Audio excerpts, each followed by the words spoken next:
Meow meow.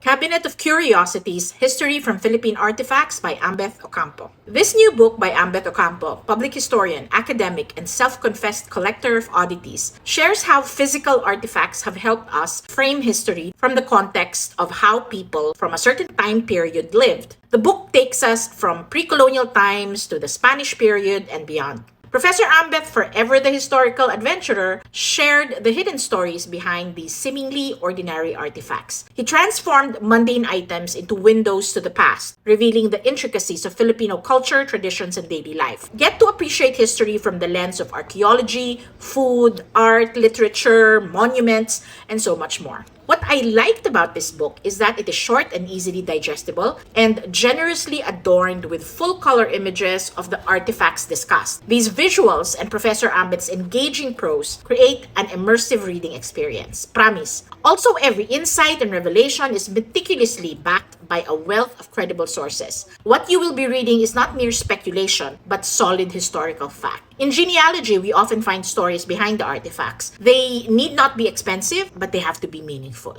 Here's an example. This is a sweepstakes ticket my pregnant 32-year-old mother bought in September 1967, a month before I was born. My mother was alone at this time because my father got a scholarship to take a master's degree in Canada. This ticket, which my mom kept somehow before I got it, represents how my mom believed na swerte ako. Char!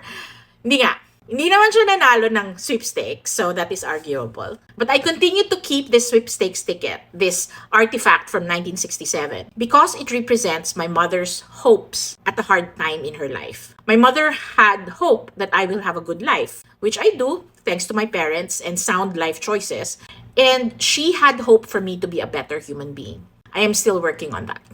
I would like to hear stories about stuff you keep in your cabinet of curiosities. Tag me in the comment section of a TikTok post about an heirloom that means a lot to you. And guess what? I have 3 copies of this book. One is my copy, syempre, with the author's personal message. But I am giving away the other 2. One is signed by Ambeth, the other is not. But both will have a message from me. If you didn't win, okay lang. You can buy a copy of the book from National Bookstore. Kaya tara, basa na! O diba?